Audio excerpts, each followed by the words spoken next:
Bienvenue. Welcome to the M&I's podcast. My name is Mark, and I'm joined by my co-host. Isaiah Lopez, nice to meet you. I hope you guys are having a fantastic weekend.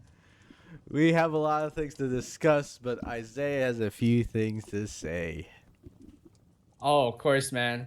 But before we begin, I just want to say like and subscribe to our channel, man. We usually say that towards the end, but you know what? We're gonna start building up steam here. We're gonna be consistent every week, hitting you with those that MMA, boxing, and general news that you look for, and while keeping ourselves. Because let me tell you right now, I'm not saying we're on one per se, but we're tired. We are tired as hell this weekend. Tell you a little bit about it. I went clubbing, and Mark he did some. What did you do this, Mark? What did you do this weekend, Mark? Oh, bro, I worked out. Man, All right, he worked that's out, thing. but just come to just come today. We're so tired Yeah. that if any of the news hits you in a specific way, in a different way, that's probably why it's because we're tired. But hit the notification bell and tell us what you think about our show or anything that we could do better, anything that we could do more, in the comments. Um, and but before we begin, this is the time. I got some lo-fi going on in the background right now. You can't hear it because it's copyrighted, but it's going. Trust me. And I got some fantastic ice water near me. Mark, do you have water near you? Yeah, I'm drinking it right now. Oh hell yeah! And we're gonna start talking about some mental health tips that you can have for your day. And we have a lot of news on the way, so I'm gonna keep this relatively precise. But this is from the Mental Health of America National.org. And the three tips that I have for you this week is number one, um, go off the grid. Like, okay, don't like I don't like just leave your house and go live in the woods for a second. That's not what I mean by that. But just take a break from your smartphone, from your from social media, just for like give it like a couple hours or so. Just disconnect real quick. Take some time to really get in your surroundings. Take in the day a little bit to make time catch up with you a little bit. Go on your level of things, because when you do social media, when you have cell phones, you often lose track of time, and like you can find like a whole 30 minutes just goes by in a matter of seconds for you. So tone it back a little bit. And the number two is show some love to someone in your life, whether that's your girlfriend, your wife, your husband, I do not care, your dog, your mom, your dad. Close quality relationships are a key for a happy, healthy life. So if you can tell a friend, hey Mark, Yeah, I love you, man. I love you too, man. There you go. See, just do that to just do that to someone, and dude, it makes their entire day sometimes. You never know. And finally, the last one is go ahead and yawn. I just made like five of you yawn. You owe me $5. But studies suggest that yawning helps cool the brain and improves alertness and mental efficiency. Mainly, it's your body telling you, trying to warm itself up while it's while you're going through your day. But if you do it just right now, go ahead and yawn, man. Your body would appreciate it even more. But those are my three mental health tips for the day. So just to recap, number one, get off your phone a little bit. Just go ahead and smell something. Smell the flowers. Go outside. Smell the grass. I don't care if you don't even have grass. Just smell the air. If it's bad air, then just stay inside. Just smell something without the smartphone. Number two, you know, um, what's it called? Show someone that you love them in your life. And number three, just go ahead and yawn. Those three things will help you get a better week out of yourself. Go ahead, Mark. Yeah, it's all about grass, gas, and some ass.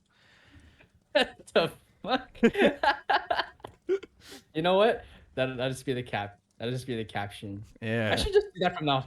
Dude, we're still experimenting with the format, but I'm gonna look at these beforehand. I'm just gonna make like a I'm gonna call this section the ass to smell grass and ass. And you should do these three things. You get better mental health. I'll do that Exactly. next time. All right. I'm putting Hey. that in the notes as we speak. Next time, I'll do that. I'll do that. I'll put like a title so easier for you to remember. So, right before we begin into our actual program, I just want to say um, our thoughts and absolute condolences to the country of Japan after losing their former Prime Minister Shinzo Abe to an assassination. Yeah. Um, and being the longest serving Prime Minister ain't just an accomplishment, but it just speaks to the character of him and his popularity in the country, as well as his popularity and his likability among other world leaders. You know, being able to deal with President Obama and President Trump the following year, and being a huge advocate for providing sovereignty and um, expressing support to the sovereignty of Taiwan. You know, so And I mean, it's just a shame that he had to go out, that way. I personally do not. I mean, both of us, we do not live in Japan. We don't know like the political decisions that he mm, had to make to where someone had the you know reasoning for doing something like that.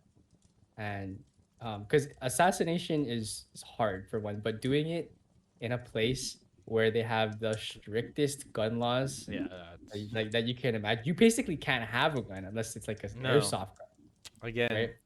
there's like So, long vetting process. It takes them a year. Police has to do like a full mental, physical evaluation, as well as like talking to family members about bouts of anger and stuff. So it's definitely a huge entire process.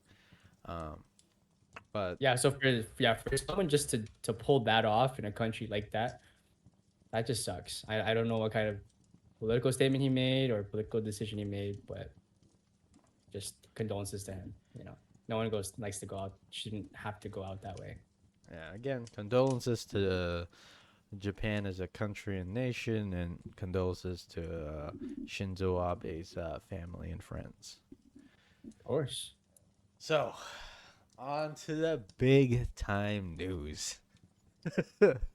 From one tragedy to another. Um, reports What? reports have shown that, hey man, this is a tragedy for the UFC if this ever did happen. Okay. Reports have shown that Mayweather and McGregor might do a rematch with each other. According to various tweets between McGregor and Mayweather, there might be some validity behind it. McGregor did post a picture of him and Floyd during their iconic fight, in which he placed a caption saying he accepts. You know, according to several financial experts coming from Essential Sports, which is the article I placed up in front of you guys. Um, According to them, a second fight between McGregor and Mayweather might generate over $1.2 billion. Right? $1.2 billion is not a slouch, and it's not a small amount of money. But according to ESPN, the contest between the two fighters generated around 4.3 million pay-per-view buys, which is more than $600 million in revenue. But according to Dana White, he will shut down a fight between Floyd and Conor because, according to him, Conor wants to fight in the cage and will come back by the end of this year or next year. What do you think about this huge news? Will this actually generate that amount? And and will this fight actually happen, man? Oh man, I mean, well, for the first question, right? Will this generate that amount? Uh, you know, News outlets all the time they will probably say it has the potential to, or like it can happen with the ability to generate that much amount of money, but I don't think it'll generate that much, seeing as how the only reason why it was that huge the first time around aside from like the good amount of press that they did, a good amount of advertisement that they did, and just the idea of it, right? Having a uh, a renowned MMA fighter go against a renowned boxer. We didn't really s- uh we didn't really know what could happen with those two matchup because you're talking about McGregor who has like the the craziest left hand that you can throw in MMA at the time. He could just it was laser accurate versus a boxer who defensively is considered one of the best, if not the best, defensive boxers um in the game Ever. ever. Yeah, and having uh an unstoppable object versus an immovable object. It's that was the whole idea of it. But now that we know like the actual outcome, spoiler alert, Connor ran out of gas and Mayweather slipped, backstepped, tied up, everything under the book, and eventually won within the later rounds, picking it up to round 10. So I don't think it's gonna be that big, seeing as how we already kind of know the precursor to that, and based off of that, like Floyd is older now, he's retired. It doesn't really make that big of an impact as the first one. Second question: will this actually generate that amount? No,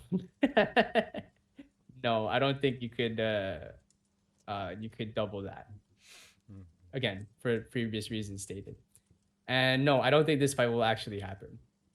Reason being is because Connor is has been shown training for to come back into the cage. I don't think it would be it'll be a money wise it would be, but the state at which he's in and at which Connor is in, it doesn't really make sense for him to chase after the money at this point. He has a lot of fucking money, and if this was based off of like legacy, it would be a lot better to go through the MMA route because um, that's what we're all hoping for. That's what we're all waiting for. Doesn't make sense to go after Mayweather right now. Um, what do I think about this huge news? Hey man, yeah, this is pretty big in terms of money generation. To generate 1.2 billion dollars for anything is freaking huge, It's right? insane. But not even the NFL, even like the Super Bowl or any of these huge American sports like the NBA and stuff could generate that. I don't believe. Uh, but to generate 1.2 billion for just two people fighting in the ring is huge. Will this actually generate that amount? Hell no. I don't think that it's gonna happen. One, um, people are already struggling to pay $5 a gallon. All right, who in their right mind is about to buy $100 pay per view? You know. Yeah. Plus, with the Oh. internet and everything, I'm not saying we do this, but it makes it a lot easier for people to illegally stream the fight.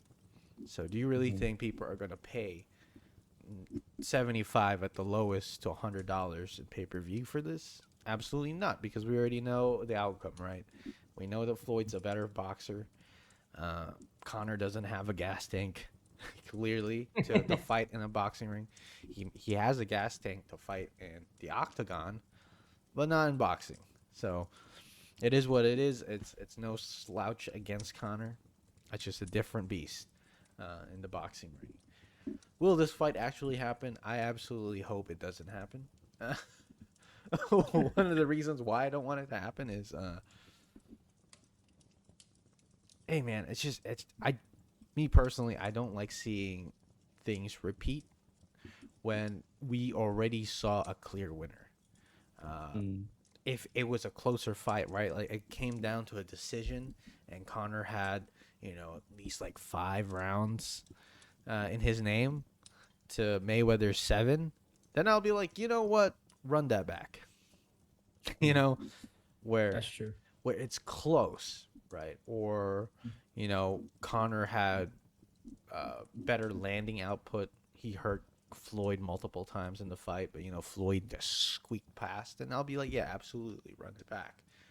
But Floyd just toyed with him throughout that fight. So again, I already know the outcome. It just looks very silly to me to run that fight again. In addition, both men are wealthy. Floyd's net worth right now is $1.2 billion, is what he says. God. And Connor, I'm not gonna say, but I feel like he's around, probably around like 400 to 600 million dollars range in his net worth. Right, these two are extremely wealthy, so I don't think the money or anything like that will garner this fight. Um, Not only that, but Dana White will not allow it to happen. um, so again, will this fight actually happen? No, I don't think so. So, continuing on with Floyd. Floyd Money Mayweather comes into the defense of Canelo Alvarez. Floyd says the following from ESPN ringside. He says, "You see Ryan Garcia. First, he's praising Canelo. He want to learn from Canelo and Canelo's training camp. Now it's all hate. Accomplish what Canelo has accomplished, then speak bad about him." So, do you agree with Mayweather in this statement, Isaiah? Bruh. Bruh. Of course I agree with him, dude. Um, I I mean, were these Ryan's exact wording towards Canelo and the things that he said about him? I wouldn't know. Not saying I don't look into Ryan too much, but if you were to compare like the pedigree of Ryan Garcia and like Canelo, like you're it's like you're trying to like give me a fucking you're trying to compare like, from Walmart versus like an established proof of writ. You know what I mean? Mm-hmm. It's Ryan Garcia um hasn't fought like the notable people that we've. Oh, you know what? I take that back. Luke Campbell. He fought Luke Campbell, right? Yes, he did. But he did win by knockout. I will give him that. But other than that, I haven't really seen much activity. Well, anything really past that aside from Luke Campbell. Mm-hmm. And then uh, if you look at Canelo Alvarez, I mean, he's got Mayweather, he's got Triple G. You know what I mean? Mm-hmm. Um, he's got Bevo. Even Mm-hmm. though he's like lost to the two people that I've named, he's fought. That's the point. He's fought them Mm-hmm.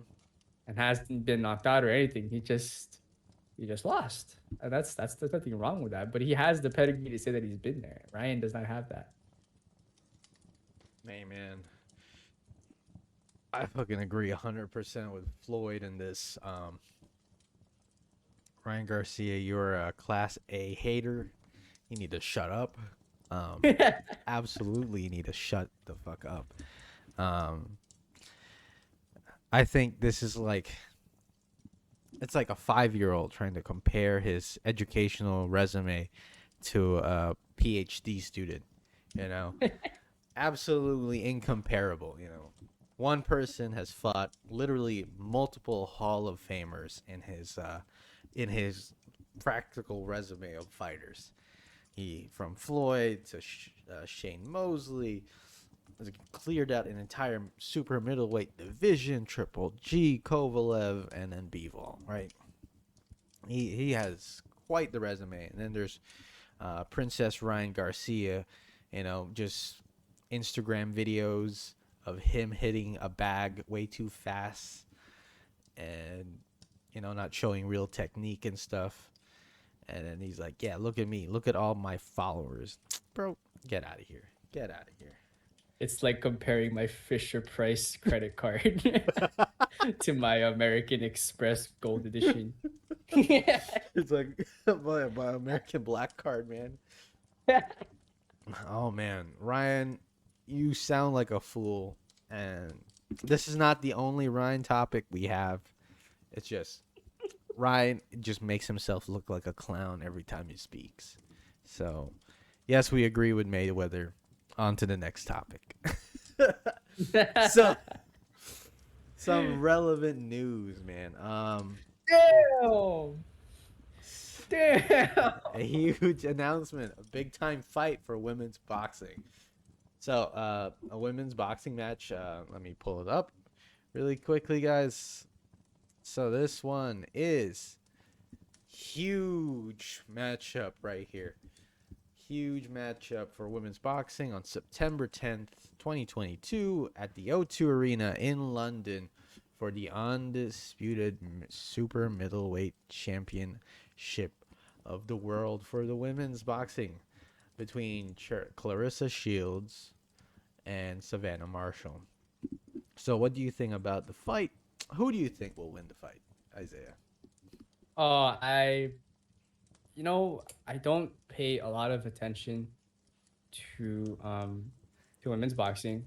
I'll just say that out right now. I don't know a lot of the fighters in there, so I actually had to do a little bit of research on these two, Clarissa Shields and Savannah Marshall. And after seeing them two fight, because through some highlights and some like um, in-depth fights between them, I'm gonna have to put my money on Clarissa Shields for sure. Um, Clarissa Shields, after watching her fight, she's she bangs. She's not as tall, nowhere near as tall as Savannah Marshall, but she shows power jabs. She throws like these um, um, fleeting probing jabs and then follows it up with a very, very crisp two. Slips, rolls, the whole gist. And she is a two-time Olympic champion. Is that what you said? Like, Yes. right? She's a two-time Olympiad champion.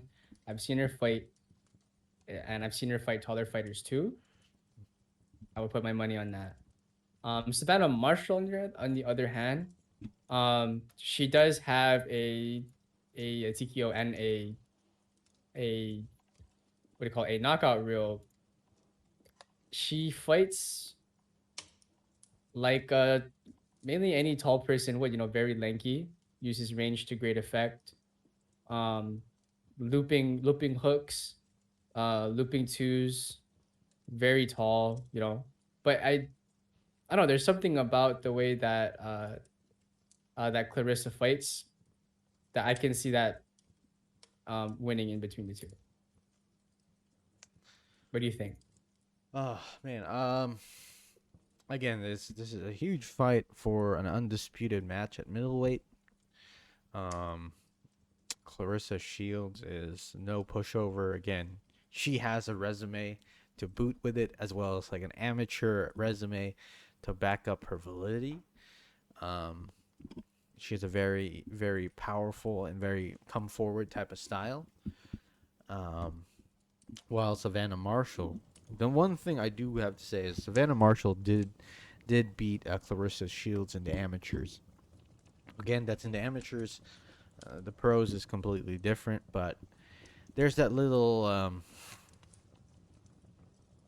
there's a little hint that Savannah Marshall knows how to negate some of the things Clarissa Shields has in terms of like tendencies when they're fighting or punching.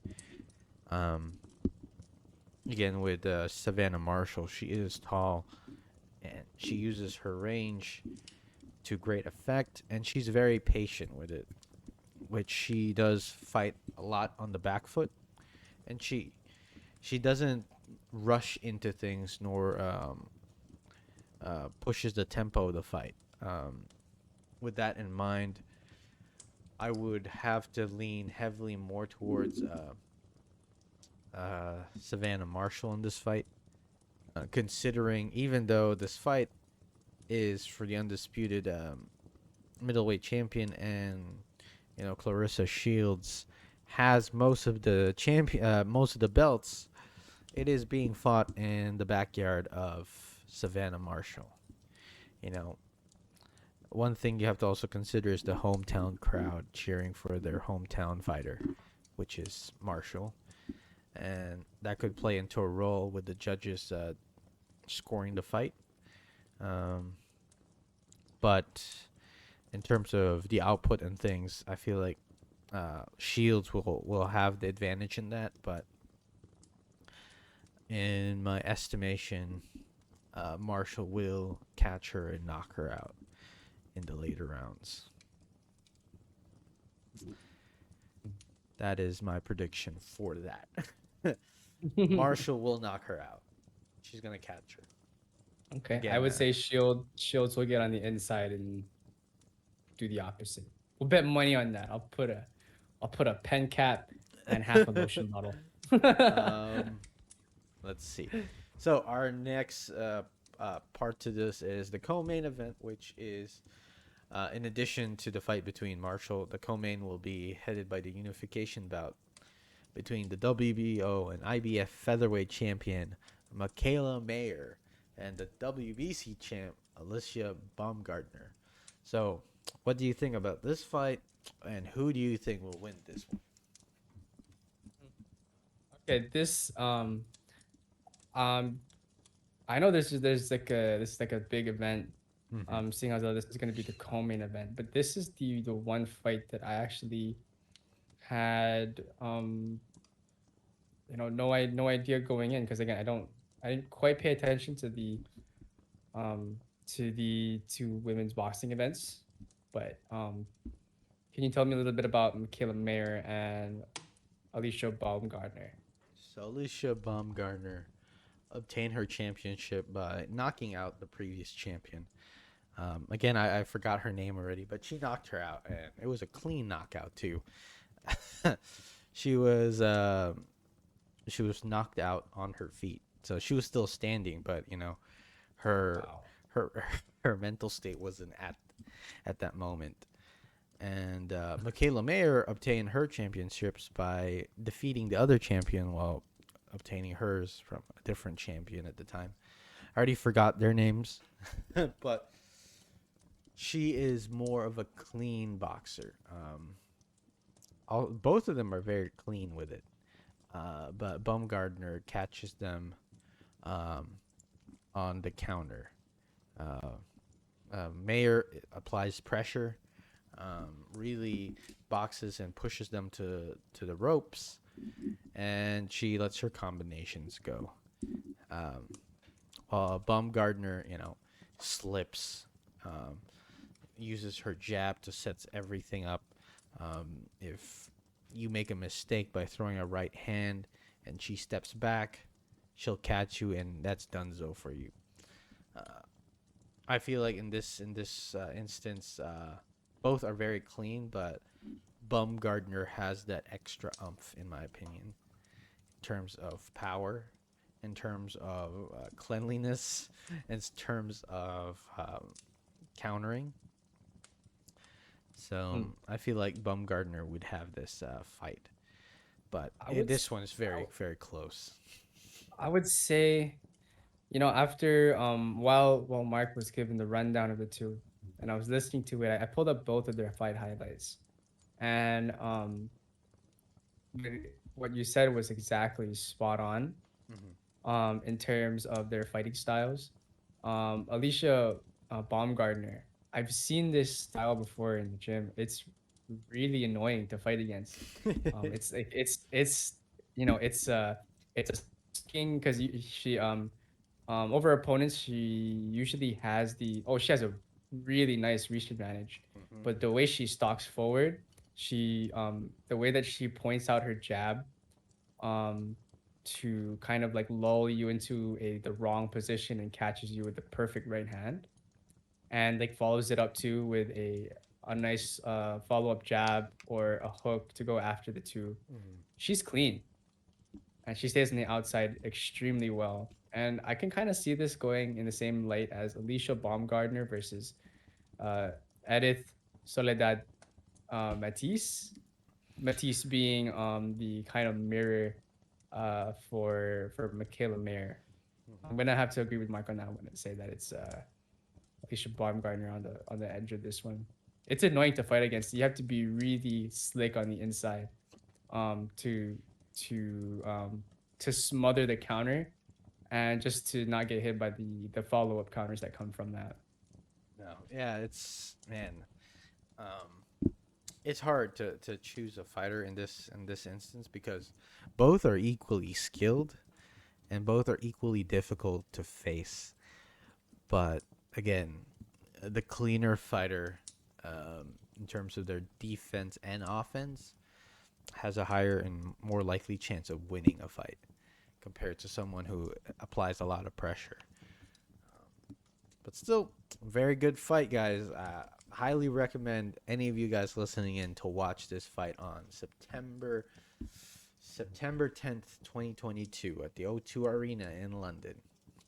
It will be headed on Top Rank for us American viewers here in the United States. Nice. So, on to some less exciting news. I absolutely hate this section. Fuck. But Tommy Fury has been terminated from fighting Jake Paul due to Oh my legal God. problems and links to criminal syndicate Daniel Kanahan. However, on a Twitter post, Tommy Fury stated he will be willing to fight in a neutral country, any place, anytime, anywhere. What are your thoughts on this? Bro, like, as much as I would say that I don't like the way that Jake Paul fights as a fighter, especially with advertising things like that of himself. Mhm. Tommy Fury, what are you doing, man? Like, um, before the podcast, Mark sent me over like a Oh, we're gonna was discuss that oh later. We're gonna oh we are yeah, that's on there. oh oh shoot, I just read the script. But anyway, he told me something that like which we'll talk about in a little bit, where Tommy Fury was nowhere near prepared for Jake Paul as Jake Paul was. And that just shows me that he wasn't really committed to the fight, and he wasn't preparing for it in any capacity, hoping or banking on um you know getting terminated or not being able to Mhm. fight in a place where he's not as supported. So I don't know. I'm kind of disappointed, to say the least. That's my thoughts. What do you think? Man, I'm not disappointed. I'm just, Tommy Fury is just a walking contradiction. Same like his older brother, Tyson Fury. In one breath they want to do something, and in the other breath they'll say a completely different thing. You know, Tyson Fury saying, "Oh, I'm retired after doing this," and then afterwards saying, "Oh, pay me $500 million, and I'll fight Usyk or Joshua." And then now, recently, that same Tyson Fury, he said that he wants $500 million. It's like saying, "Hey, I want to fight that fight for free." Bro, stick to one thing and stick to it. If you're gonna retire, retire. Same like with Tommy Fury. If you want to fight Jake Paul, fight Jake Paul. Don't do um don't do all these stupid posts about you wanting to fight Jake Paul, but then when Jake Paul offers you a fight, you pull out. Uh, Jake Paul said, "Hey, if you want to fight me, if you want to fight, let's fight in the UK." And you know what Jake Paul offered him? Offered him $500,000. And guess what Tommy Fury says? "I'm not gonna fight you for $500,000." I was like, really, bro? Either fight him or don't fight him, or either fight him or don't say his name. Right? That's the thing, and it's just absolute. It's absolutely stupid because Jake Paul gave him an option. He's like, go to the embassy, do this, do that, talk to lawyers, do this, do that. They gave him like a step-by-step thing that he could do online, right? And what did Tommy Fury do? Nothing. Absolutely nothing. What a clown. What a clown. Um Hey man, if my opponent was telling me how to make this fight happen and I can get paid $2 million, bro, I would be doing that same thing that he's telling me to do. Not staying, it's not saying, not staying silent. And when you get terminated is when you start talking. You know, Would you say that Tommy Fury is scared, or why do you think he's reluctant to do the fight or make moves to make the fight possible? bro, this guy is just I just think he's not really into the idea of fighting Jake Paul, primarily because Jake Paul poses such a threat to Tommy Fury. Um, Even though Jake Paul isn't a boxer per se, but we can all agree, whether you're listening to this podcast or watching the video, that Jake Paul has power in that right hand. Um, and the chances of Tommy Fury getting knocked out as a professional fighter, who is the brother of Tyson Fury, who is heavyweight champion, to get knocked out by a YouTuber is absolutely embarrassing and career ending. So it's not more so towards a fear of Jake Paul. It's the fear of losing to Jake Paul because of what it could do to his career. Hmm. It's okay if he lost to another boxer, man, because that's expected. But if you lose to a person who doesn't even box, ooh, rip. Yeah. Oh, I mean, I would say he wouldn't have anything to lose then, unless he really is afraid of Jake Paul's power. And you know what? He does have it. I Yeah, he will give does, him that. man. I mean, I've never seen something so clean like that before. But in reference to like Jake Paul versus Tyson Fury, Tyson Fury, Oh, Jake Paul versus Tyrone Woodley. oh yeah. That was really clean. I'll admit. So instead of Tommy Fury, Jake Paul has announced that he will be facing Hasim Rahman Jr., the son of the former heavyweight champion Hasim Rahman, on August 2022 at MSG in New York. Um, is this a better fight than is this a better fight for Jake Paul? And who wins this fight? I mean, after is I would say this is the right direction, because I'm not sure ideally on like who comes up with the fights unless you ask. So I'm not sure if Jake Paul was just asking around to see who would fight him. But Rahman Jr. Um, he's a legitimate pro fighter. Yes. Um, he's not the most elusive that you could say. He's not like particularly a top fighter yet at this point in his career. He is a he is a pro fighter. He's been knocked down. I believe like with his fight against James Mackenzie Morrison, he got not just knocked out, maybe a little knocked out, Mhm. not just TKO, but he did fall down a little bit there. Maybe the lights went off for a few seconds. Not quite sure, but he looks. It's a pro fight. It's a step in the right direction. That's all I can say about that. If if uh if Jake Paul was to fight more people like that, obviously not Tommy Fury for some reason, but that would get him in the right direction to garnering some respect from the boxing community. Um, Me personally, this is a. I know you guys think that Isaiah and I kind of hate Jake Paul and stuff, but Yeah. I'll be very honest. In this segment, I give like full credit and hats off to Jake Paul for choosing an actual boxer again.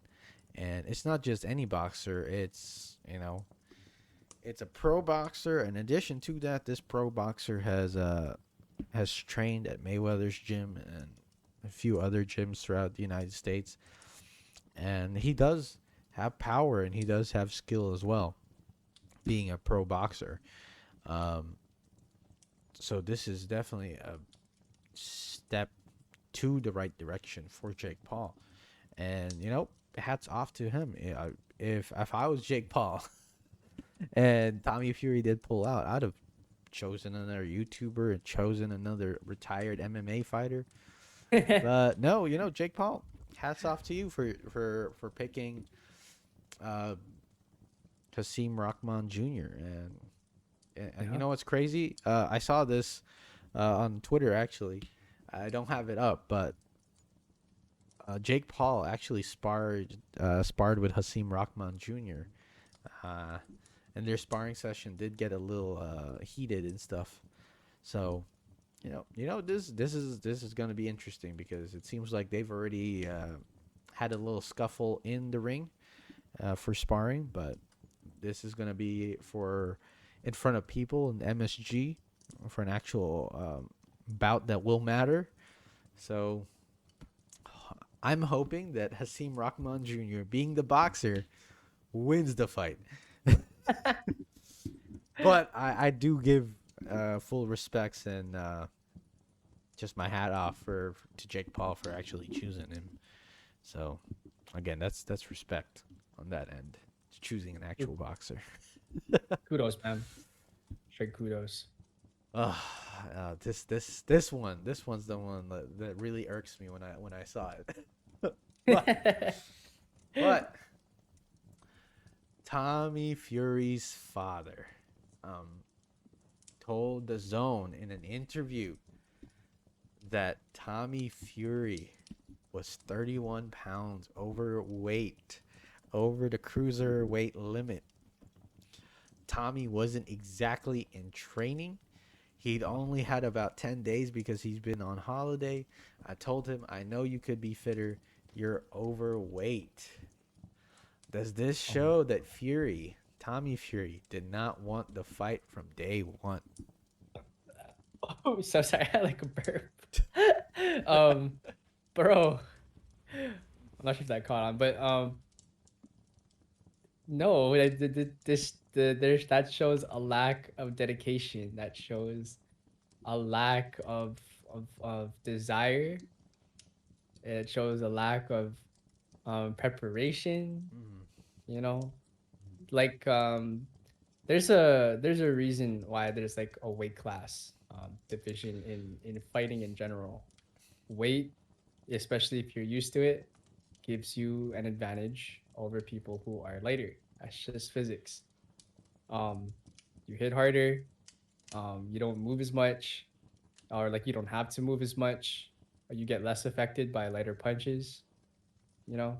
mhm. So just having something like this where you're 31 pounds over the the weight that you're supposed to be at, it shows that you don't care. It shows that you didn't want the fight in the first place. That's just it. What do you think about it? Come on, I've 31 pounds over the weight limit, the weight class that you're supposed to be in. That's just that just shows it's not in terms of like you not wanting to fight. It just shows a lack of discipline. Um, Especially as a boxer, you shouldn't verge too far away from your weight class. I get it if you're 10 pounds, 15 pounds over, but 31 pounds over, come on, man. It just shows the lack of dedication to your craft. Uh, again, he was on holiday and everything, but you knew you were gonna fight Jake Paul. So, what, why? You know, so it kind of does play into the whole questions. Like, well, Jake Paul did give you like all the steps you needed to come into the United States so you can make the fight happen, but you didn't do it. And now your father's telling the whole world that you were 31 pounds overweight. You know, it seems like Damn. you know, one, you're afraid, and two, you're not prepared. That kind It's a that shame. that kind of like tarnishes, your credibility as a fighter, dog. And the Fury name in general. Yeah, yeah. You're carrying a very renowned name right now, my friend. Hey man, check Damn. yourself. Hopefully it happens, but if it doesn't, it doesn't. It sucks to suck. You'll just you'll just forever be known as the man who ducked Jake Paul. Down. But on to actual news, man. This is actually better. Uh, better news.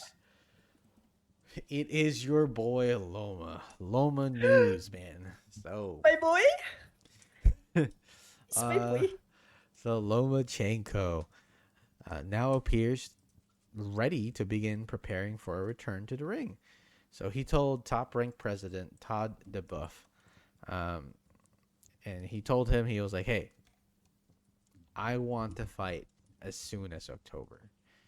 So, Holy shit. so he is set to fight as soon as October.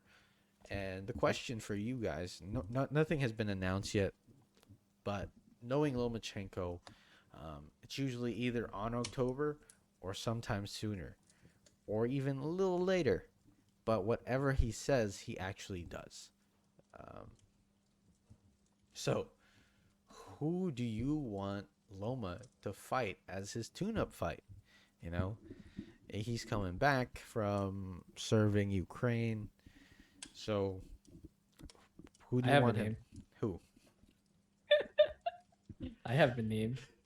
I'm pretty sure everyone, like, if there was a lot of people watching this, and there's they have a name. Uh-huh. I hope it's the same name as my name that I have. I want um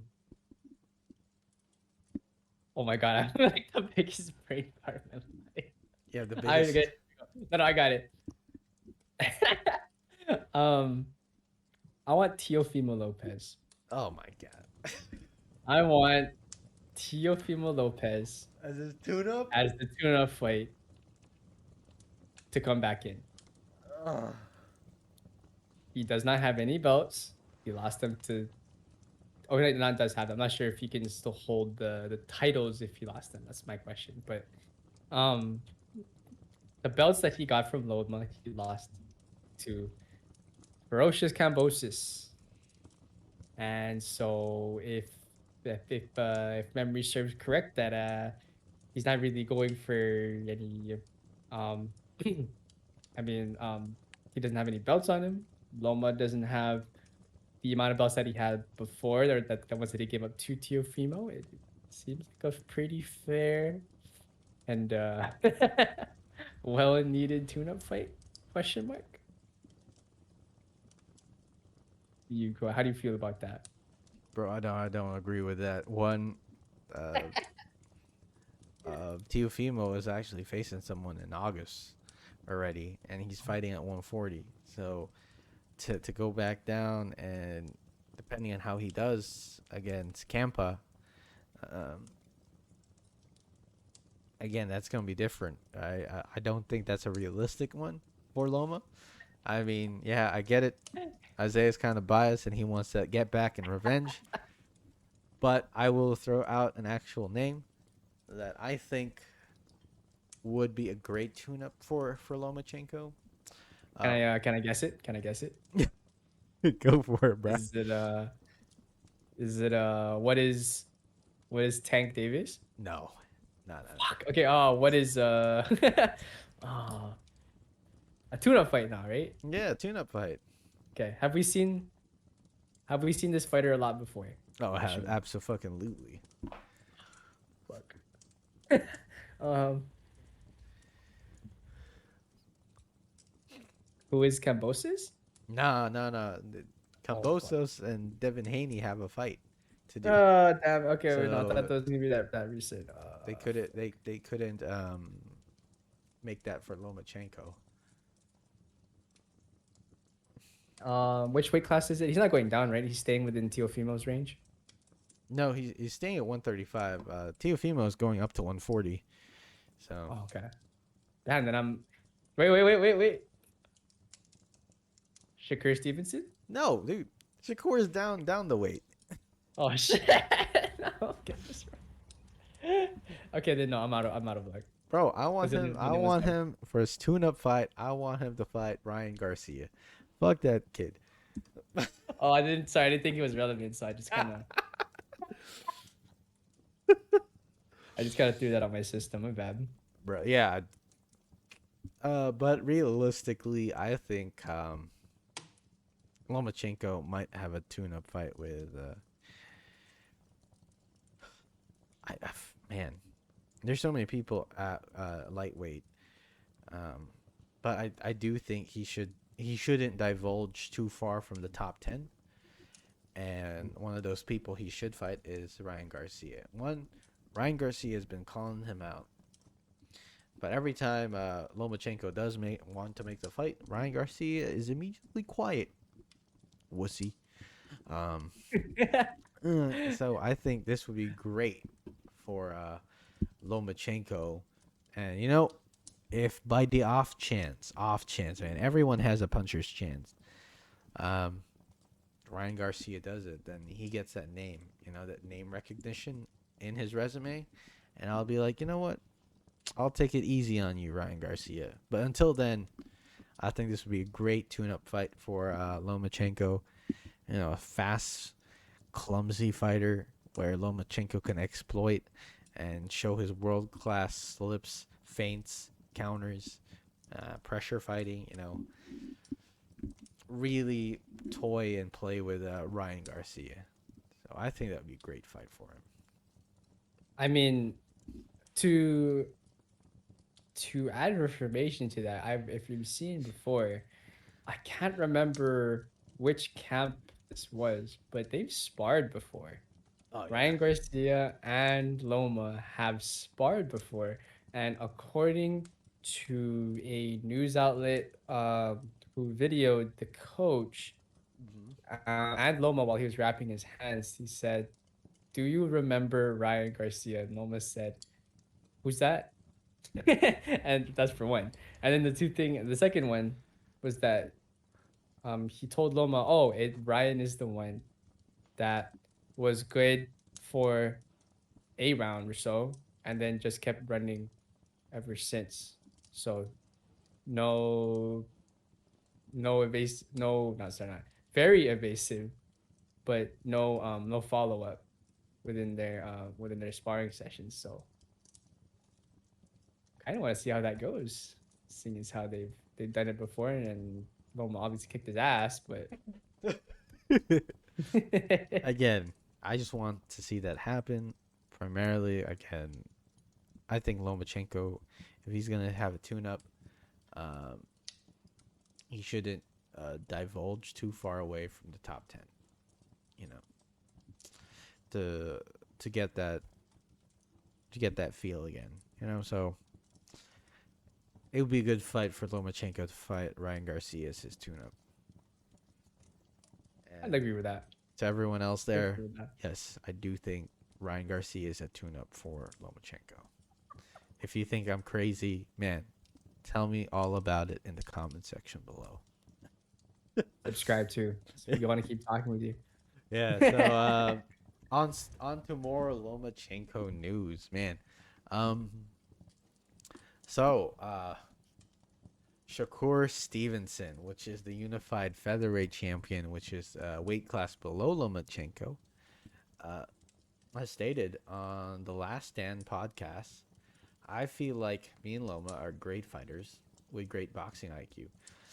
I'm going to give him his praise too. He's a great fighter too. I feel like we are two of the best technical fighters in the sport of boxing right now. I feel like that's a fight that needs to happen someday. So, what do you think of this fight? Who will win? I mean, I said it earlier. I would it's no, it's No, that was in no. terms of a tune-up fight. Yeah, this is But this no, is no, Shakur Stevenson, ain't no tune up. This guy he is ain't no special. tune-up, man. He is nuts. He is crispy, clean counter puncher. He has lanky arms, and he can be aggressive when he wants to be. He can be defensive when he wants to be. He hides behind his long, crispy jab. Mm-hmm. If you, it's when you get to that level, I'm assuming, and especially if you are a certified counterpuncher, um, that you play that as your game. It's not about it's not about the advances that your opponent makes. It's about the mistakes that you make. It's about the mistakes that the other person makes that you can exploit as a counterpuncher. And Shakur Stevenson is that person, to where he will not look for the way that you're advancing. He will look about the mistakes that you're making and capitalize on every single mistake that you make. He's no slouch. What do I think of the fight? I think that is a very technical um, battle that I want to see in my lifetime. Um, Hopefully after the tuna fight. Um, but uh, I would give that edge to Loma because he has fought similar counterpunchers like that before, that usually is their game. Mm-hmm. Nakatani, um, Brigandao, um, those are the ones I could think of right now that have that specific, this specific stylistic tendency in their stance. Those are the only three that I can think of right now. But he's fought people like that before, and he's had no issue. He fights in weird angles. He makes angles that after you commit to one angle, he's already in another one. He does the same thing. He looks for mistakes, but he also attacks as well, being the shorter fighter most of the time. So more of a universal fighter. I would pick. Obviously, I'd pick Loma. What you got on that one? Oh man, what do I think of this fight, man? This is a great fight, man. This is to me, I feel like this is a 50-50 or a Wow. 60-40 fight. It could go Huh. either way. Shakur is just special. Very tricky. Very like defensively sound. Watching his last fight against Oscar Valdez, I was like, wow, this guy is special. I mean, That's but the thing is, Oscar Valdez is not a Lomachenko, and Lomachenko is a completely different animal who has so much experience and so much tricks in his sleeve. Like his bag is full of different things that he could use. His feints, foot movement, head movement, hand placement, all these things play into a factor. But, Shakur is also equally skilled in a way that makes it difficult for other fighters to land punches on him. I think there was a statistic that showed that, Shakur is the fighter with the lowest amount of punches landed. Like other punchers can't land on him. I think on average, like 5 punches would land in a round. Something so small because of how defensively sound he is. And this is gonna be. It's not gonna be like a brawl or anything. This is gonna be such a technical fight, uh, which a lot of people might think it's boring to watch, but I think it's still very exciting considering the skill set between the two fighters.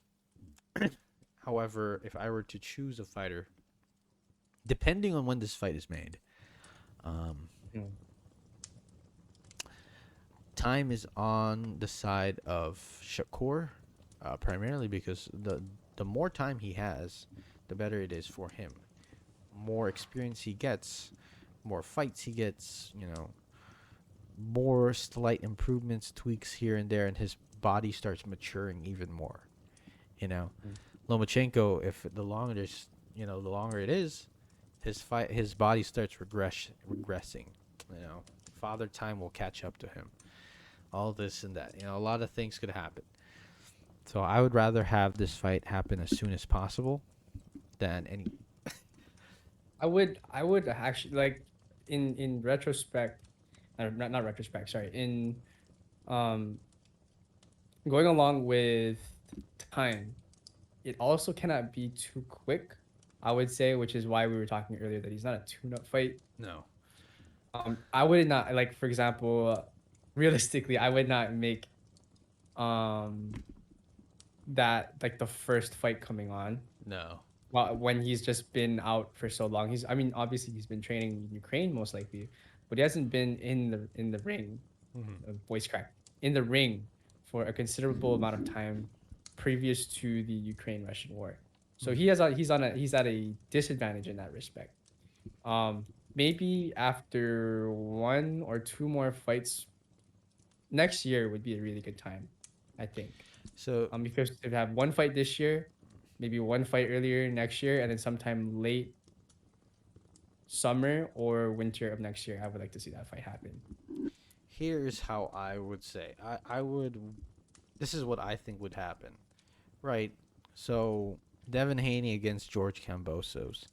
Devin Haney has signed a 3-fight deal with Top Rank ESPN, and he's about to have his second fight with ESPN, and that's going to be against George Cambosos.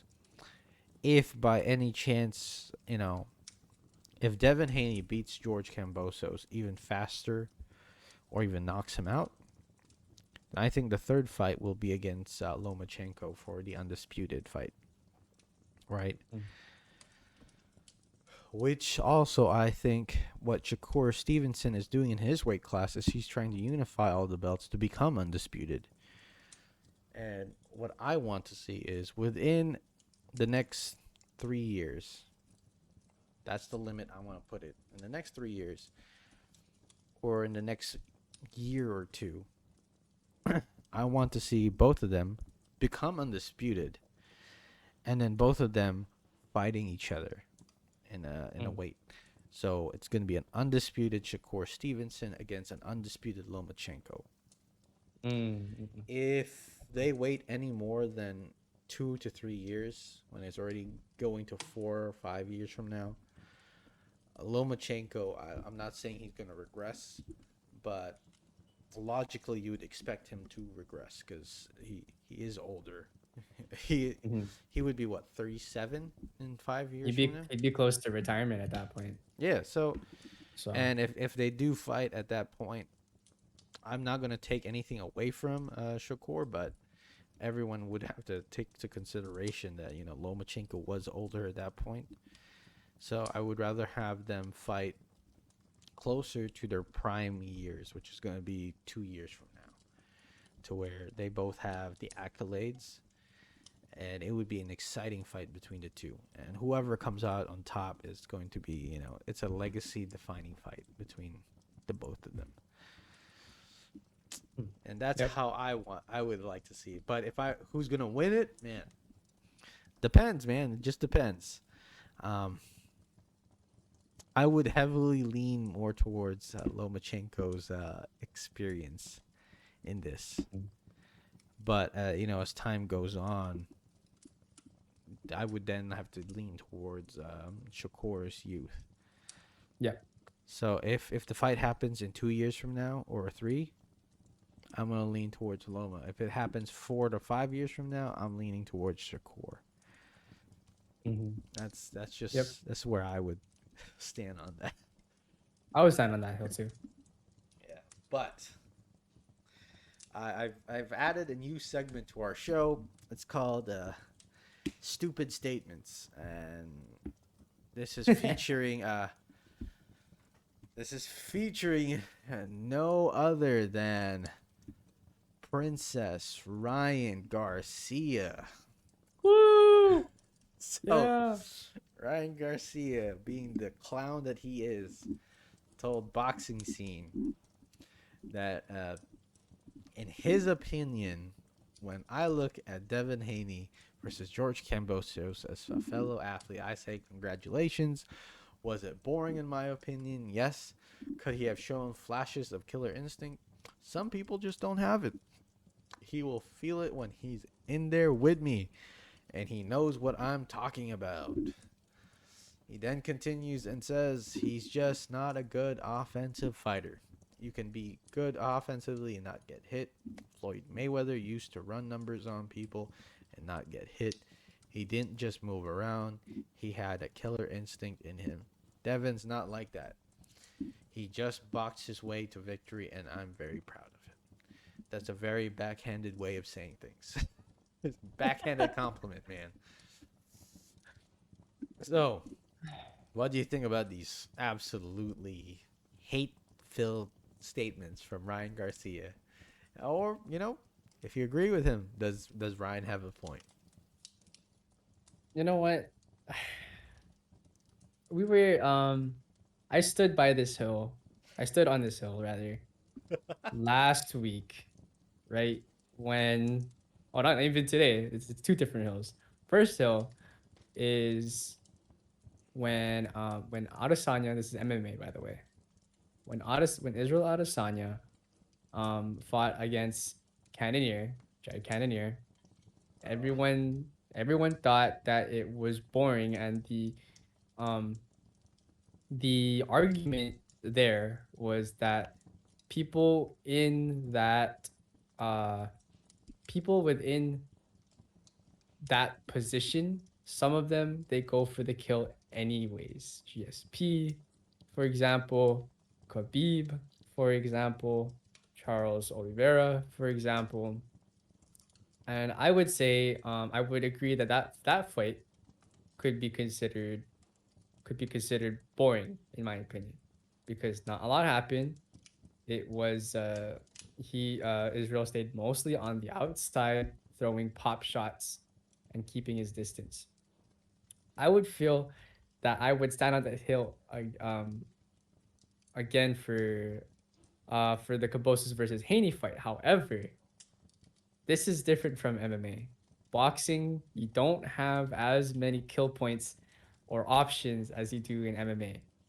MMA, you have punches, you have kicks, you have wrestling, you have grappling, You have elbows, and you have you have knees. elbows, you have knees. So it's harder for you to say that you cannot make a boring fight in MMA than you can with boxing. In boxing, the only way that you could make that the fight any slower is if you A stayed on the outside, B whenever they came in you tied up, and then that's it. There's you don't have the option of other body parts to make the fight any more interesting. So when you're staying on the outside and you're popping shots and you're tying up, I would say those are more defensive moves.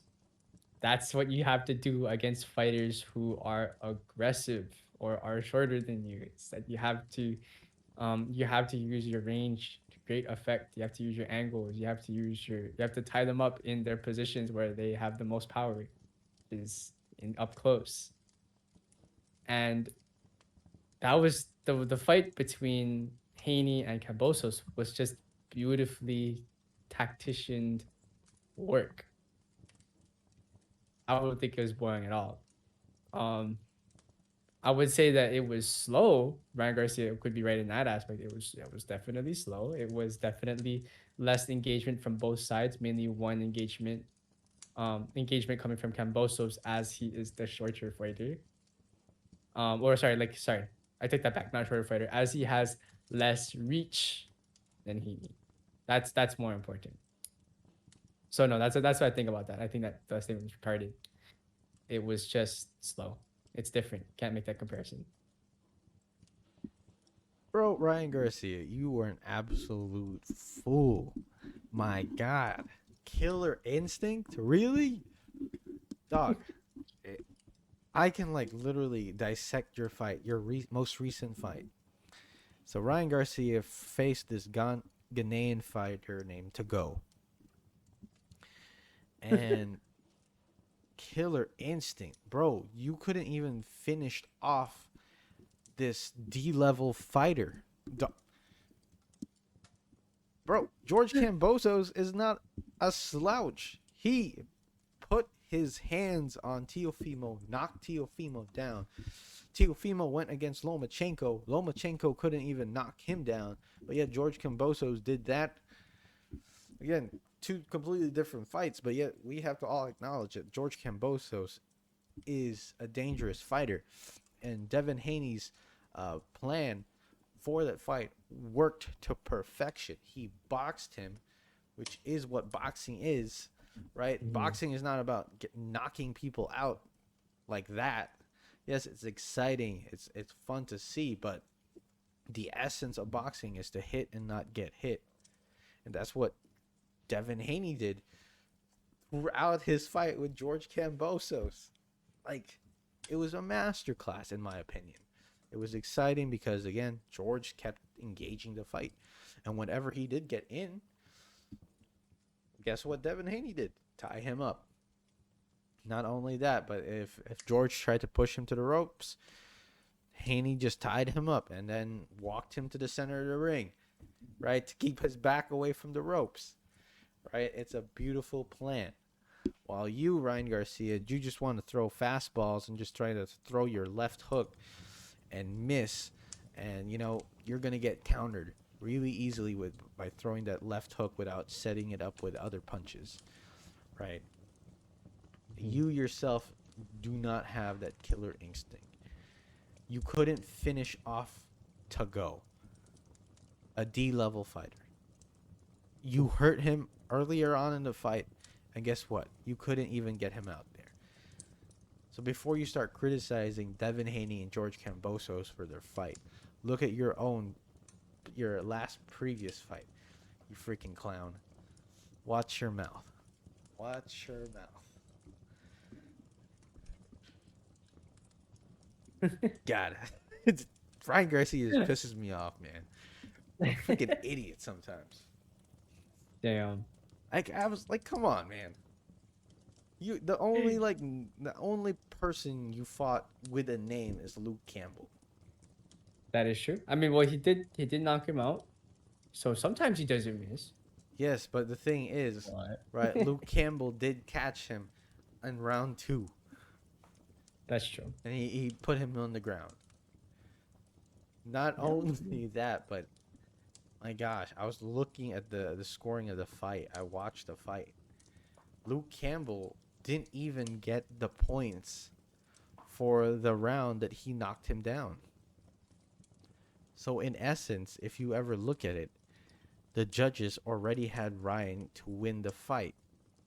No matter what Luke Campbell had to do, the way he could have won is knocking him out. Which, absolutely disheartening to look back at that fight and looking at the scorecards after the fight. Anyway, on to Sorry, Ryan. No, I'm not sorry, Ryan. Sorry, Ryan. You're getting shit on. No, on to the next part of our show is onto more of the clown, more of the circus here. It's Ryan Garcia again. Oh,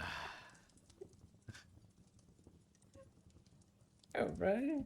So Oscar De La Hoya, who was Ryan Garcia's promoter, tweeted that Haney versus Davis will be the most exciting fight in boxing. Despite his client Garcia's vocal campaign for the Davis fight. However, De La Hoya has told CBS Sports that the fight to make is Garcia versus Davis. De La Hoya further states that Ryan Garcia winning July 16th against Fortuna will put Garcia in a position where he has a shot at fighting a very best that is Tank Davis. I want to make Davis a multi-million-dollar fight to fight Garcia, possibly in October, i.e. Garcia should fight Lomachenko in October. But, he ain't going to do that because he's going to lose. It's going to be a beating. Anyway, or November. So if Tank is listening, let us make this fight happen. It is the biggest fight in boxing today. Do you agree that this is the best in boxing? Is this the biggest fight today, and who do you think will win? You guys tell us what you guys know in the comments too. I'm not. We are not the only ones like answering the questions here. If you have any opinions on any of these questions Yeah, that we're asking here, absolutely. dude, tell us what you got, and we'll bring it up next time on the podcast. We'll call you out. Just kidding. Yeah, bro, I'm not We'll call afraid, out man. I right. won't call you out. You can call us What? out, and we'll be like, hey, it is what it is. We make mistakes, man, but we'll call you out. But let us know what you think in the comments. But what I say as the well, you kind of contradict not contradicting, but they had to like do a quick lane change for Haney versus David, and then all of a sudden you're doing Garcia versus David. So the big switch in lane there. But is that the biggest fight today? I would say no. Um, I want it's because styles make fights. No matter the fighting sport. But I want to see more like a power puncher versus like a power puncher versus an aggressive an aggressive an aggressive puncher versus a stylistically different fighter. Um, someone who is uses like the outside more. It forces people to use their strengths a lot better if they want to win. Mm-hmm.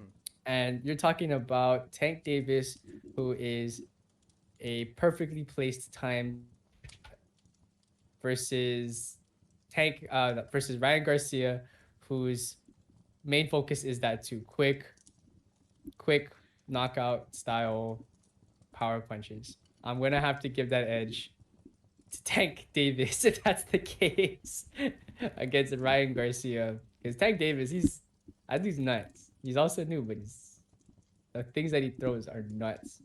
Yeah, And no. he's fought people, real people. um, and I think that's gonna be a very heavy sided Tank Davis fight. But I think stylistically it'd be a lot better if it was just different fighters, not those two. What do you think about that? My gosh, man. So I'm not trying to like diss Oscar De La Hoya, but he's been caught snorting cocaine, you know, and it's hard for me to believe what Oscar says sometimes. Primarily, he also contradicts himself a lot of times, right? And man, it's hard because, in one hand, Tank Davis is an actual pay-per-view star.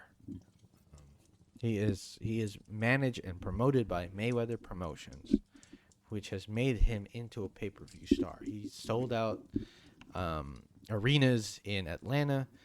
He has sold out the Barclays Center in Brooklyn, New York.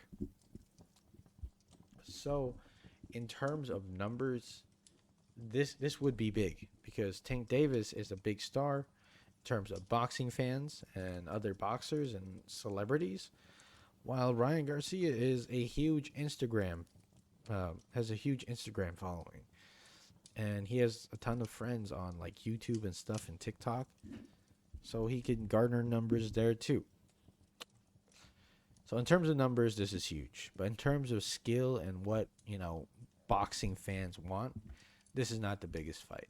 I think the biggest fight would be like Lomachenko versus Tank, Yep. Lomachenko versus Devin Haney, Haney versus Tank, Lomachenko versus Cambosos, Cambosos versus Tank, Cambosos versus Haney.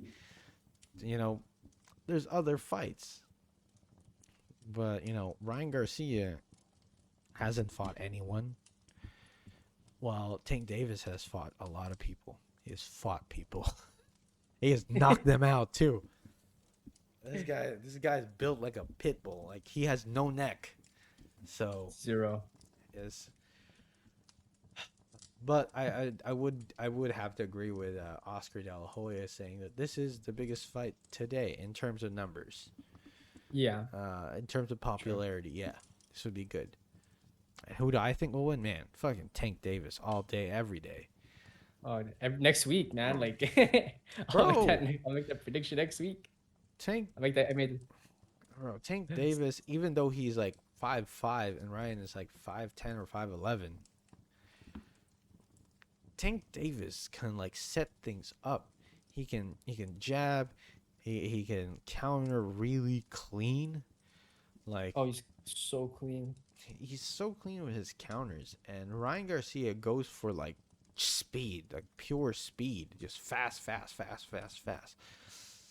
If he does that with like a world class boxer who can like time his speed, bro, it's end game, bro. He's going down. And not only that, but the only time I think Ryan has ever gone down is against a southpaw. And guess what? Tank Davis is a southpaw. Completely different fighters from Luke Campbell, but Tank Davis is clean with his counters. He's clean with setting things up. So I would highly favor Tank Davis in whooping that ass. Yeah, that's right. Fuck Yeah, you. that'd be a very short segment if that were to happen too. If that fight were ever happen, literally the segment after that would be like, we told you so, and then we just move on. Ugh, okay. So on to some other news, man. This is a Isaiah segment now. Oh Isaiah, I'll hell let, I'll let yeah! I'll let you lead this one.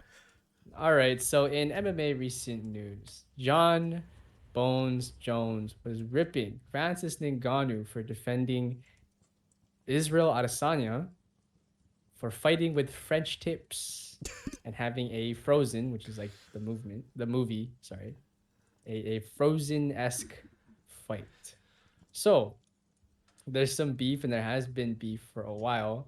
I haven't put this question in the notes yet, but we'll talk about Israel Adesanya as a fighter first, and then I have asked the question that I have on the prompt over there. But what do you think about a fighter who can pull off French tips and still be at a high level like Israel Adesanya? Pink hair, French tips, the whole swag out. Hey man, in boxing, I'm just gonna say this. Tank Davis is kind of fruity like that. I'm not saying that in a negative connotation, but there have been videos of Tank Davis, doing manicures and stuff like that, as well as like singing some very female dominated songs, you know, Hey man. in a very female like voice type of thing. Mm. Again, are you gonna clown Tank Davis for doing that, bro? Tank Davis can like beat you up, right? He'll beat me up. He'll beat me up like through the phone, But again, like Israel Adesanya doing something like that, having a manicure of French tips and coloring his toenails too, with a pedicure, and then saying some frozen, some really Disney character, Disney character type references in his fights and stuff like that. Hey man, all I can say is I don't want to judge, but the UFC is owned by ESPN, or is partnered with ESPN, and ESPN is owned by Disney. So you know what? I think Israel Adesanya is doing his job by saying some of those Disney references. You Hey know, man, like I would say that if you can do those things and still kick ass, do you can hey own man, that shit. go for it, bro. Go Go for it. for it, bro. Even though Israel Adesanya would be considered a boring fighter because he's not fighting for anything, he's defending something. So Well, you call it boring, but if he could still stay at that level and pull off French tips and fucking like well, Sean O'Malley can pull off rainbow hair and smoke weed, you know, and still kick ass. And Well, here's the thing, guys. okay. I think we live in the 21st century now, and if you want to do that and you want to fight, hey man, all power to you. You know, no judgment here. Do what you want to do. As long as you beat people or as long as you try your very best, it is what it is, man.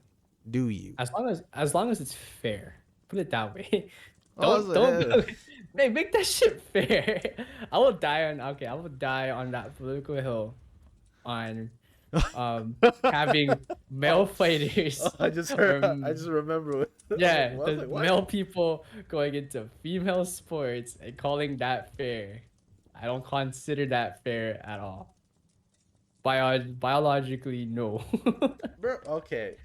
I don't want to delve into this, but I remember I saw this really dumb statement from someone. Not, yeah, you know what? Fuck it. I do consider it dumb, but this person was like fully. I was about to like backtrack and say, it's not really dumb. No, you know what? I'm gonna die on this hill. It is a dumb statement, and this person did say, um, you know, that this hierarchy of whatever it is that they're trying to talk about is separating men and women because men are better than women, all this, and they believe in pure equality and stuff like that. Oh man, I think it's the absolute dumbest thing because in a sense of in a legal standpoint, everyone should be equal, right? Legally. Right, means the legal immunities provided to you by the government. Everyone should be equal. But to say that even in a natural and biological um, environment that everyone is equal is absolutely bonkers. That's absolutely the dumbest thing you could say because everyone is not biologically equal. Bro, think about this. Women basketball players, height on average is around 6'3". Male basketball players, average height is 6'11". That is a huge freaking difference. And some people are advocating that men and women should play together. Dog. I'll just be honest. If women were playing against LeBron James, who is 6'9", 270 pounds, he's dunking on every one of them. And it's going to be so unfair, and he's going to end up with like 100 points by the end of the evening. Likewise, if a man who is 60 pounds fights a woman who is also 60 pounds, there's going to be some advantages the man will have compared to the woman. It just is what it is. Right. Exactly. It is what it is. And you know what? I know what Isaiah's referencing. It was absolutely shameful, in my absolute personal opinion, to see a man go into a women's sport and dominate that. That's horrible. Yes, Can you imagine? bro. Can you imagine like a woman who spent her entire life like training, Yeah, and then like this. putting their time in, and this dude comes in. Yeah, this. Not only that, but this guy was not even the best. He was like one of the worst in swimming. Yeah, he was like 400 100. Yeah, something. really low. And he just completely swept the floor against these top level women swimmers. Bro, just think about that. Like, think about it, right? Imagine Clarissa Shields is fighting at middleweight, right? She fights Triple G. Who's winning that? Who's winning that? Middleweight against middleweight, bruh. Uh, Dog. someone's face won't make it out, man. Bro, that's domestic abuse. If I ever see, that's like, oh, dog, I can't handle that type of, I can't handle that type of logic. That they want like absolutely everything to be equal, and that Exactly. I also mean, makes me angry when they also scream about equal pay in sports, right? I don't think these people understand ratings and viewership. More people who view your event, you will get paid more. If people yes. don't view your event, you're not gonna get paid. No one wants to watch Mhm. it. You're not gonna get paid. It is what it is. You're not. Some people are saying that they want to be equally paid for everything. In terms of like domestic work, like if we're both working at a business firm, yes, I agree with that, 100%. Mhm. But if in terms of like boxing and entertainment, no, I don't agree with that. Or in sports, I don't agree with that. Because LeBron Mm. James makes, I think, like $23 million in his sports contract a year. But then he gets so many other endorsements on top of that because of the amount of viewership he gets from playing in the NBA. Mhm. Likewise, a female basketball player will not get as paid as much because of the lower viewership she gets in her league. Same with Mhm. soccer, same with boxing, same in the MMA, right? Based on pay-per-view buys, based on viewership, based on like ad revenue, whatever it may be, is based on how you are paid, Mhm. right? If you want to like blame, you don't blame the system. You can also blame uh, people who watch the fight. Tell them to advertise it more. You know, Mhm. have a more aggressive ad campaign. You know, Mhm.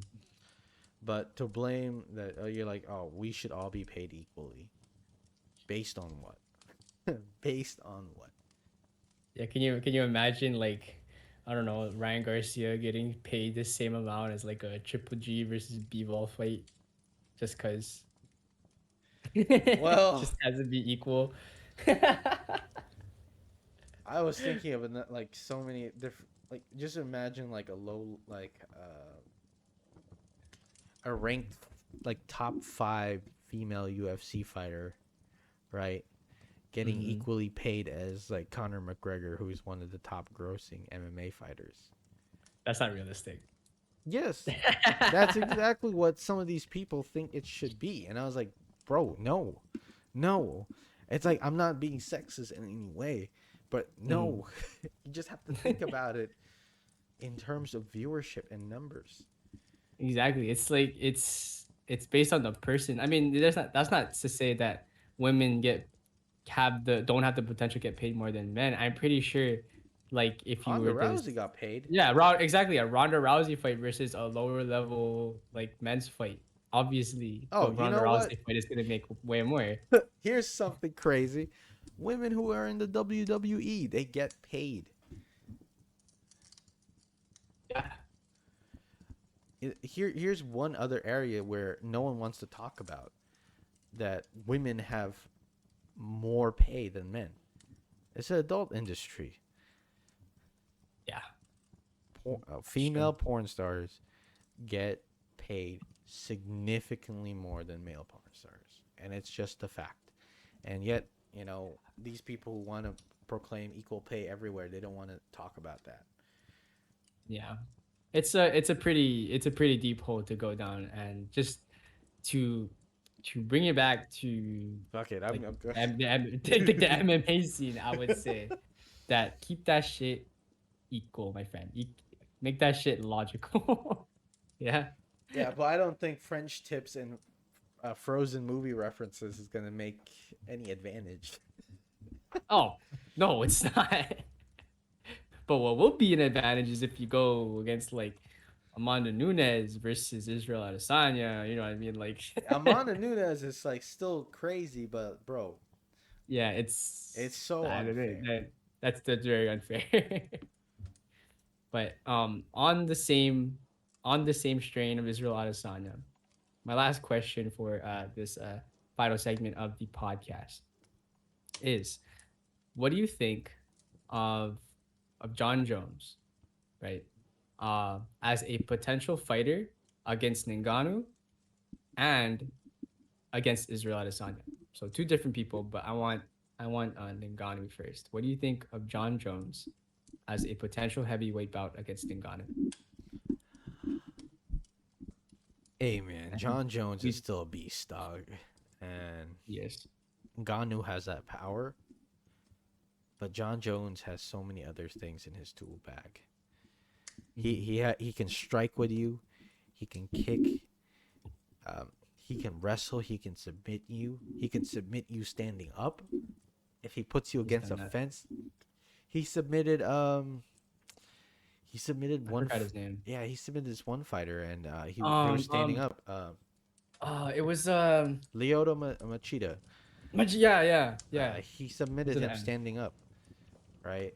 John Jones is just really highly skilled, while Francis Ngannou has power. Yeah, I would I would ha- say, yeah, I would say John Jones is a more complete fighter yeah, and than I Ngannou. think John Yeah, Jones would edge that against Ngannou, yeah, in my I'd say opinion. so too.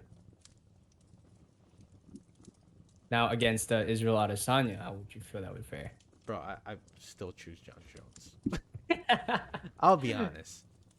Um, yeah, He does John. have a weight advantage. That's true, and he does have also a complete, He just has as much of he a has a complete weight close fight. advantage, grappling advantage, and submission advantage.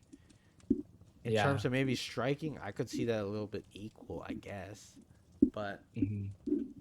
John Jones still has the experience above Israel, and John Jones hasn't lost. I mean, Well, he lost to the USADA, but I mean, there um, are a few fights that he was close to losing. Well, there's one fight that's been deemed as a loss, but then Joe Rogan talks about it quite a bit.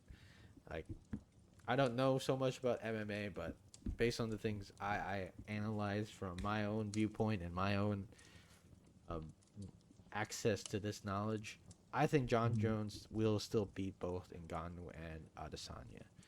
Um, yeah, I think it would be he's a I think it would be tougher against Ngannou based on his size, yeah. but I'd say that. Adesanya, I think it's just gonna be a wash. Um, Very it's I mean it's disrespectful. with the yeah with the weight difference. Yeah, I would say the same thing. I just think John Jones, despite from all his drama with the USADA and usage of PEDs, And which him he beating has, his which wife has done, and and yeah, beating his wife. um, doing as drugs a and and ending up on the top of a cop car and on yeah, it just didn't he try to I shoot would someone with his shotgun too? I don't know about that one. I didn't hear that one. Okay. No, no, no. I just saw him get arrested in front of a live crowd. It was pretty sad. But him as a fighter, he's really dangerous and he's really complete. Um, his kicks are nasty, even though his legs are really skinny for his frame. Um, he he's done like these weird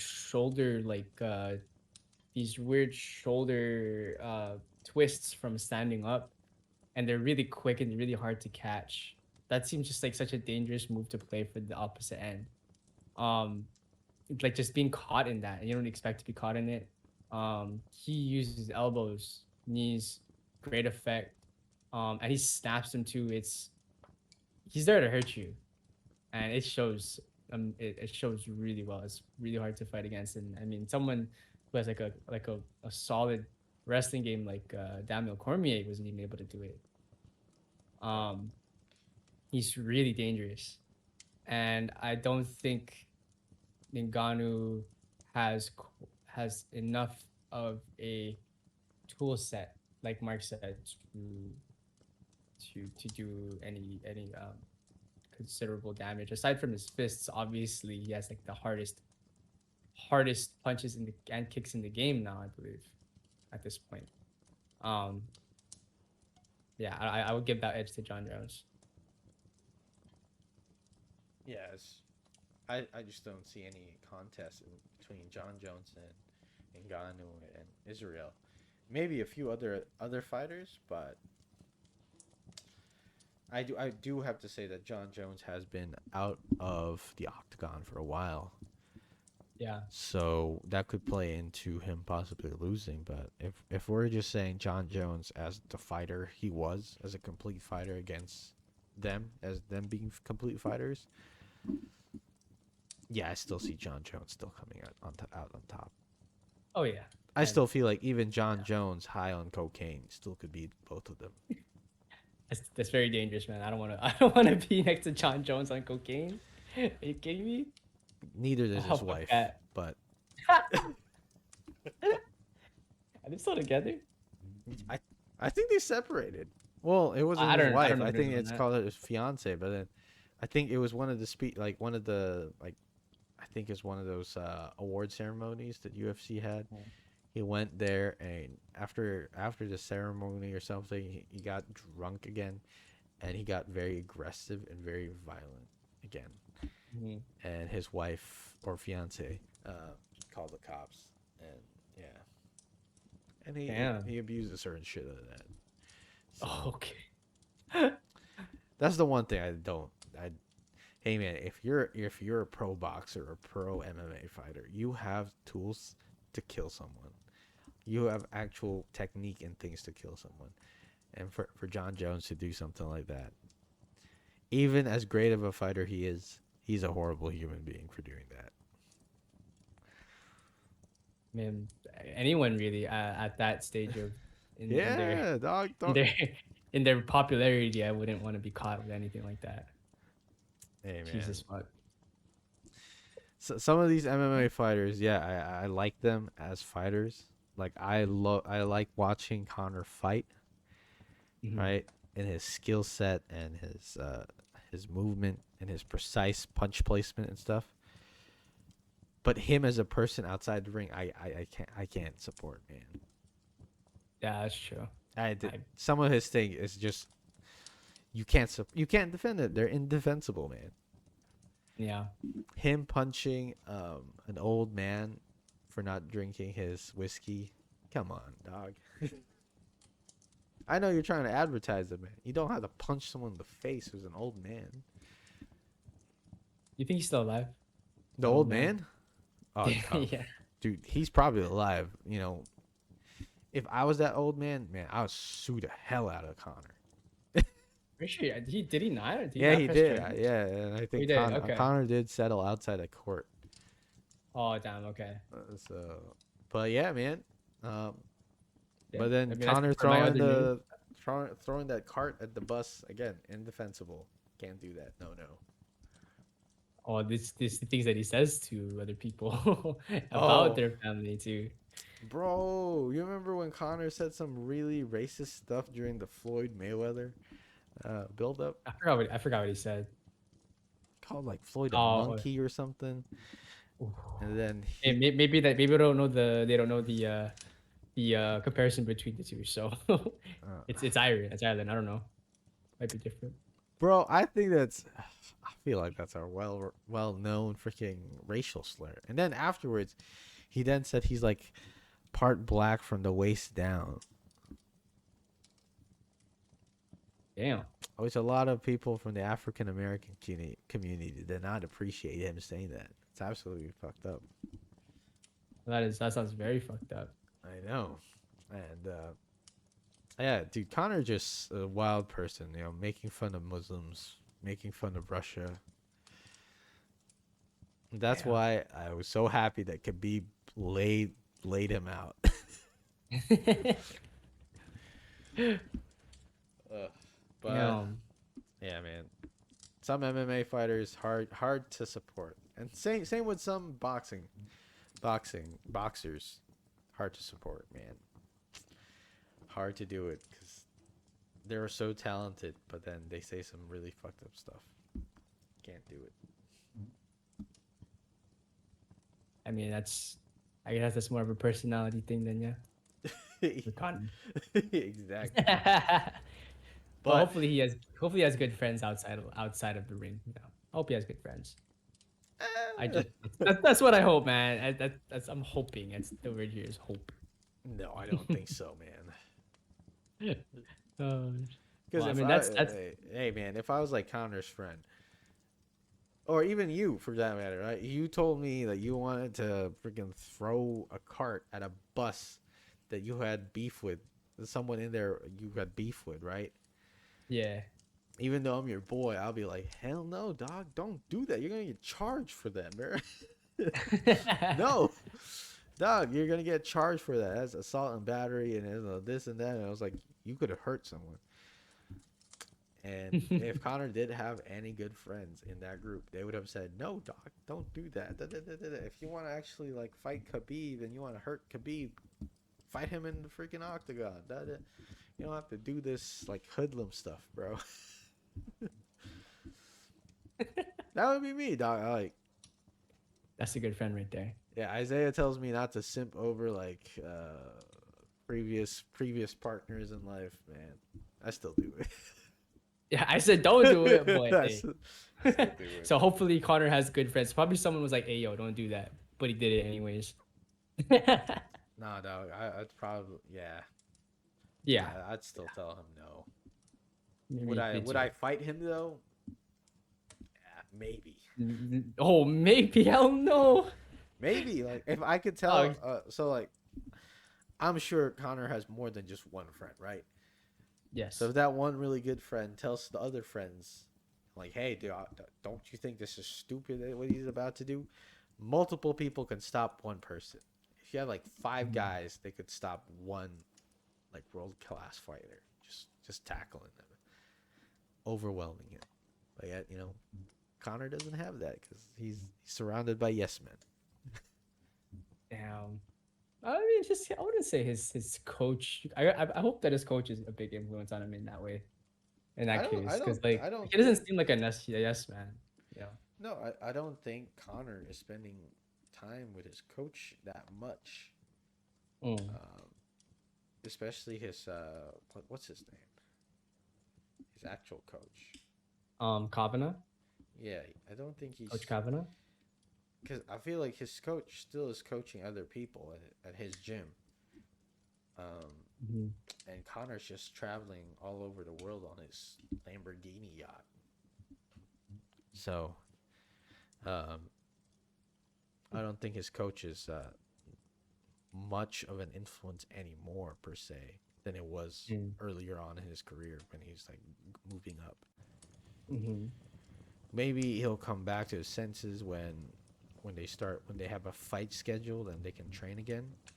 Maybe.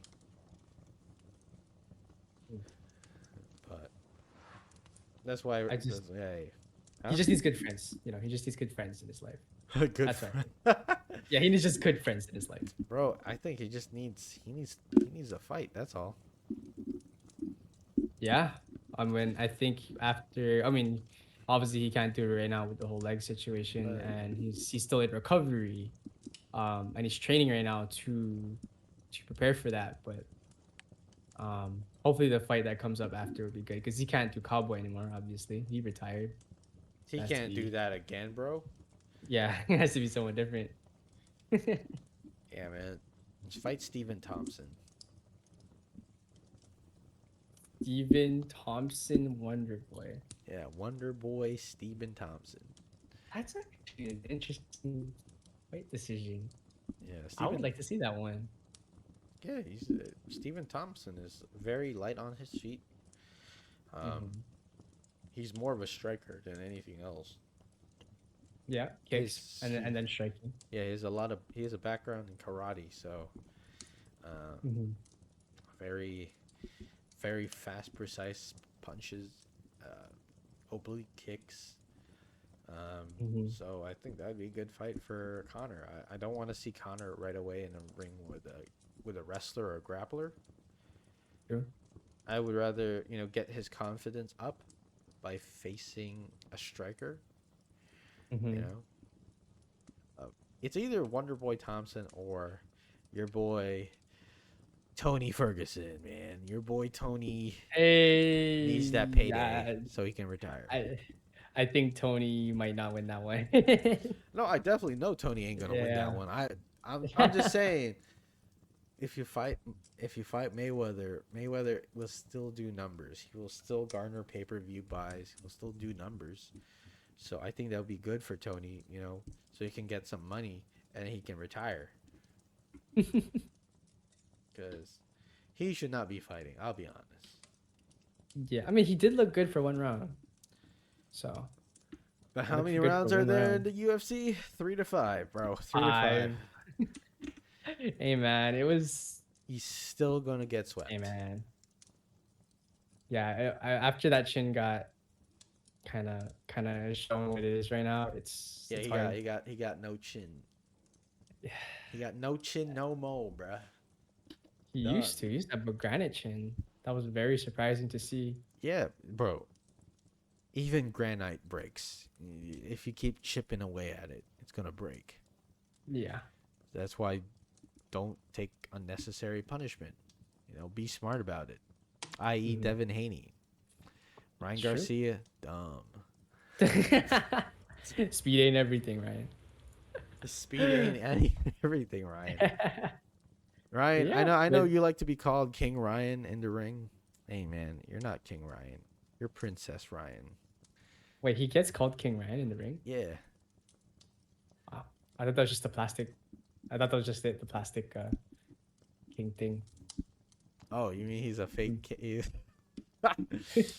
No, bro. No. It's Princess Ryan from now on. Okay, got it. We'll put that in the title later. It is them. But yeah, guys, thank you again for tuning in with us, and subscribe, comment below if you agree with anything, disagree with anything, want to call us out. If you have a hot take, man, we'll create a segment in the show where we say some of the hot takes we see on the comment section. And be sure to listen to us. We are on Anchor and we are on Spotify. So we have Yeah. the links to those in the description below. You can check it on our YouTube page as well. And you'll catch us every week. Every week. And we've been consistent about it every week, Yes. and we are still learning the ins and outs of this, creating more systems. Mm-hmm. Like the new one that Marcus installed was the segments, like they're a little bit more defined in their that we might be able to reuse later, Mm-hmm. such as like stupid statements, other news. So we're learning really learning the ins and outs and the timing as well. I really hope that you came to enjoy some of the mental tips and the water that you have next to you, and of course the news that we provide to you and our opinions on it. Hey man, if you guys want, if you guys don't want us to do like these 1 week shows, and you want to see more, let us know. I wouldn't mind doing like that voice crack. Jeez. Doing a short video throughout the week, talking about some very minute news, something out there, or if you want to hear like some of us rant about stuff. Hey man, we can do another podcast for that on a different time. But Sure. let us know. We can segment things off. You know, if you guys want to say, hey, we also want to know about world news. All that. Like, all right, I'll let you know about the world news, my guy. Obviously, and of course, again, we're tired of shit. So I hope everything that we made sense, that we said, Oh, that it's made hitting. sense. Oh my god, it just hit, dog. We're tired, bro. I swear. It's nothing's hitting. The head, the bed's hitting. That That does sound good right now. Yeah. does sound pretty good. Well, But thank you for yeah, listening. thanks guys for listening, and see you next week. Bye, guys. Love you.